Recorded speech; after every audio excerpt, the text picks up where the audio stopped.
అమరుల త్యాగాల ఫలితమే ఈనాటి తెలంగాణ స్వరాష్ట్రం. ఆ అమరులకు నివాళులర్పిస్తూ జోహారులు జోహారులు అమరులకు జోహార్ వీరులకు జోహార్ అమరులకు జోహార్ వీరులకు జోహార్. మా ఊరి రేవుల్లా మట్టి పొత్తిల్లల్లా తోవా పువ్వుల తీరు అమరులుంటారు తోవా పువ్వుల తీరు అమరులుంటారు. జోహారులు జోహారులు అమరులకు జోహార్ వీరులకు జోహార్ అమరులకు జోహార్ వీరులకు జోహార్. జోహార్ అమర వీరులకు. పోరాటాల ద్వారా అమరుల త్యాగాల ద్వారా సాధించుకున్నటువంటి స్వరాష్ట్రంలో తెలంగాణ ప్రజలందరికీ తెలంగాణ రాష్ట్ర ఆవిర్భావ దినోత్సవ శుభాకాంక్షలు తెలియజేస్తూ ఈ స్వరాష్ట్రంలో ఏదైతే ఉద్యమ ఆకాంక్షలు ఉన్నాయో నీళ్లు నిధులు నియామకాలు అదేవిధంగా ఆత్మగౌరవంతో కూడినటువంటి స్వరాష్ట్ర పాలన కొనసాగాలని మనం కోరుకున్నాం. గత 10 ఏళ్ళుగా మనం అనేక ఇబ్బందులకు తెలంగాణ అస్తిత్వానికి దెబ్బ జరిగినా కూడా మరి తెలంగాణ ఇచ్చినటువంటి కాంగ్రెస్ పార్టీగా ఈ తెలంగాణ రాష్ట్రంలో కాంగ్రెస్ ప్రజాప్రభుత్వం పాలన నడుస్తోంది. మరి వాళ్ళు విస్మరించినటువంటి అనేక అంశాలను కూడా ఉద్యమ ఆకాంక్షలను కూడా గుర్తిస్తూ ఇలా కాంగ్రెస్ ప్రజాప్రభుత్వం అనేక సంక్షేమ అభివృద్ధి పథకాలతోటి జోడెద్దులుగా ముందుకు పోతున్నటువంటిది మనం అంతా చూస్తూ ఉన్నాం. ఖచ్చితంగా ఉద్యమకాల ఆకాంక్షలు నెరవేర్చడానికి కోసం ఉద్యమకాలకు కూడా కమిటీ వేయడం జరిగింది. ఆ ఉద్యమకాల కమిటీలో ప్రతి ఒక్క ఉద్యమకాన్ని గుర్తించి వాళ్ళకు గుర్తింపుతో పాటు గౌరవంతో పాటు అదేవిధంగా 250 గజాల భూమిని ఇవ్వాలనేటువంటి ఏదైతే ఎన్నికల హామీ ఉందో ఆ హామీ నెరవేర్చేటువంటి ప్రక్రియలో భాగంగా వేగంగా కాంగ్రెస్ ప్రజాప్రభుత్వం ముందుకు పోతుంది. ఖచ్చితంగా అమరవీరులు కలలుగన్నటువంటి అమరులు ఆకాంక్షించినటువంటి తెలంగాణ ప్రజలు కోరుకున్న విధంగా ఇలా ఈ స్వరాష్ట్రంలో మా కాంగ్రెస్ ప్రజాపాలన ఖచ్చితంగా మా రేవంత్ రెడ్డి గారి నాయకత్వంలో మా టీపీసీసీ అధ్యక్షులు మహేష్ అన్న నాయకత్వంలో శ్రీధర్ బాబు గారి నాయకత్వంలో కాంగ్రెస్ ప్రజాప్రభుత్వం అనేక సంక్షేమ పథకాలను తీసుకొస్తూ ఈ ప్రాంతంలో పెట్టుబడులు పెడుతూ ఈ ప్రాంతంలో ఉన్నటువంటి విద్యార్థి నిరుద్యోగులకు కూడా ఇలా ఉద్యోగ కల్పన ధ్యేయంగా అనేక పెట్టుబడులను ఆహ్వానించి మన రాష్ట్రాన్ని వేగంగా అభివృద్ధి వైపు తీసుకుపోతున్నటువంటి సందర్భాన్ని మనం చూస్తున్నాం. ఈ క్రమంలో అనేక కుట్రలు కుతంత్రాలు ప్రతిపక్ష పాత్ర పోషించకుండా ప్రజల్లో ఉండి ప్రజా సమస్యల్ని ప్రభుత్వం దృష్టికి తీసుకురాకుండా ఇలా ప్రభుత్వాన్ని ఇరకాటం పెడుతూ ఇలా ప్రజల అభివృద్ధి సంక్షేమ పథకాలకు అడ్డుపడుతున్నటువంటి తీరును చూస్తూ ఉన్నాను. మళ్ళీ అదే తీరుగా పోతూ ఉన్నటువంటి తీరును చూస్తూ ఉన్నాం. దీనంతా కూడా ప్రజలందరూ అర్థం చేసుకోవడానికి సందర్భంగా చెప్పదలుచుకున్నాను. నాకు గత 10 ఏళ్లలోనే అభివృద్ధి జరిగింది, కాంగ్రెస్ పార్టీ వచ్చినాక అభివృద్ధి శూన్యం అని చెప్పేసి మరోపక్క ప్రతిపక్షాలు చెప్తుంటే మీరేమో 2 ఏళ్లలోనే తెలంగాణ మొత్తం అభివృద్ధి జరుగుతుందని మీరు చెప్తున్నారు. 2 ఏళ్లలోనే 2 సంవత్సరాలనే తెలంగాణ మొత్తం అభివృద్ధి జరిగిందని నేను చెప్పట్లేదు. తెలంగాణ 10 ఏళ్లలో ఏం జరిగిందో, ఎన్ని నష్టాలు జరిగినాయో, ఎన్ని అనేక కుంభకోణాలు జరిగినాయో, ఎన్ని భూ ఆక్రమణలు జరిగినాయో, ఒక్కొక్క ఎమ్మెల్యే 10 సంవత్సరాల్లో బీఆర్ఎస్ పాలనలో ఒక ఎమ్మెల్యే ఒక నయమైండు. ఒక భువనగిరి నయం చచ్చిపోతే బీఆర్ఎస్ పాలనలో తెలంగాణలో ఉన్నటువంటి 119 మంది ఎమ్మెల్యేలు 110 మంది దాకా నయములుగా తయారైనటువంటి పరిస్థితిని మనం చూసినాం. ఇలా మాట్లాడే స్వేచ్ఛనైనటువంటి తెలంగాణను మనం చూసినాం. మీడియా గొంతు నొక్కివేసినటువంటి తెలంగాణను మనం చూసినాం.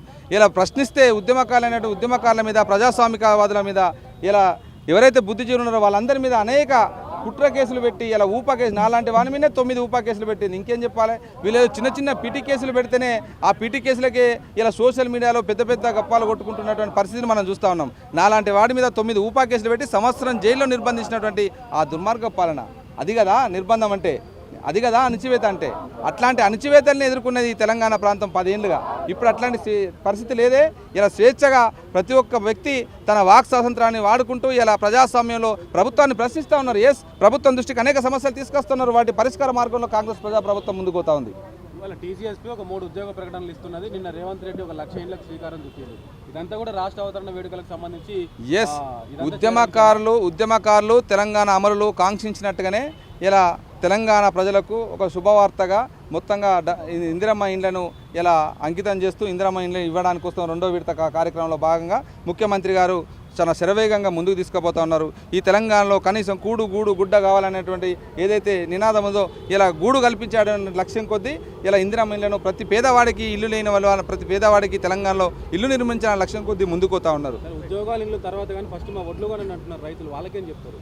వడ్లు కొంటున్నారు కదా ఐక్య పిల్లల బీజేపీ వాళ్ళు కళ్ళాల పాట పడుతున్నారు. రాజకీయం చేయడానికి కోసం కొద్దిమంది అక్కడక్కడ చేస్తున్నటువంటి చూసినాం. వాళ్ళని కూడా తిరస్కరిస్తున్నటువంటి తీరు మనం ప్రజల్లో చూస్తూ ఉన్నాం. అకాల వర్షాన్ని మనం ప్రభుత్వం ఆపలేదు. వర్షం పడుతుంటే టెంట్ వేసి మీద టెంట్ వేసి మొత్తం ఆకాశానికి టెంట్ వేసి వర్షాన్ని ఆపగలుగుతారు ఎవరైనా? ఆపలేరు కదా. అకాల వర్షం జరిగింది.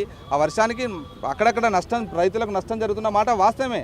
దాన్ని ప్రభుత్వంలో ఉన్నటువంటి పెద్దలు కానీ అధికారులు కానీ వెంటనే దాన్ని స్పందిస్తూ మొత్తం వరిధాన్యాన్ని కొనేటువంటి దానికోసం ప్రభుత్వం ముందుకు పోతా ఉంది. కాంగ్రెస్ గవర్నమెంట్ అధికారంలోకి వచ్చి 3 సంవత్సరాలు అవుతుంది. సంవత్సరానికి 2 లక్షల ఉద్యోగాల నోటిఫికేషన్లు ఇస్తా అని చెప్పి మాట్లాడండి. ఎవరు? రేవంత్ రెడ్డి. ఇంతవరకు ఒక్క ఉద్యోగ నోటిఫికేషన్ లేదు సార్. దీని మీద మీ స్పందన ఇది? ఉద్యోగ నోటిఫికేషన్లు అనేది గత ప్రభుత్వంలో ప్రశ్నపత్రాల లీకేజ్ని అదేవిధంగా అసలు వాటన్నిటిని గందరగోళపరిచేసి అంటే దాని చుట్టూ కేసుల చుట్టూ తిరిగేటట్టుగా ఏ నోటిఫికేషన్ వచ్చినా కూడా దాని మీద నిరుద్యోగులు కోర్టుకు పోయి ఆ కోర్టు నుంచి వెళ్ళి మళ్ళీ ఆ నోటిఫికేషన్ ఆపినటువంటి పరిస్థితిని మనం చూసినాం. కాబట్టి అట్లాంటి పిలవమైనటువంటి విధి విధానాలతోటి ఉద్యోగ నోటిఫికేషన్ లేకుండా పకడ్బందీగా ఒక నోటిఫికేషన్ ఇచ్చినామంటే దాన్ని విద్యార్థులకు న్యాయం జరిగే విధంగా అర్హులందరికీ ఉద్యోగాలు వచ్చే విధంగా ఇలా ప్రతి చదువుకున్నటువంటి ఉద్యోగ వివరణ లక్ష్యం కొద్దీ ఇలా పకడ్బందీ విధి విధానాలతో టీఎస్పీఎస్సీని మొత్తం కూడా దాన్ని ప్రక్షాళన చేసిన తర్వాతనే ఇప్పుడు ఉద్యోగాల నోటిఫికేషన్ మొదలు పెడతా ఉన్నారు. పోలీస్ కానిస్టేబుల్కి సంబంధించిన నోటిఫికేషన్ కావచ్చు, అదేవిధంగా ఇంకా ఇతరత్ర ఖాళీలు ఉన్నటువంటి వాటన్నిటిని కూడా ఇలా మా టీఎస్పీఎస్సీ చైర్మన్ గారు బుర్రా వెంకటేశ్వర గారు వాటన్నిటిని చూసి ఇలా ఖాళీలన్నింటిని కూడా భర్తీ చేసే ప్రక్రియలో ముందుకు పోతా ఉన్నాం.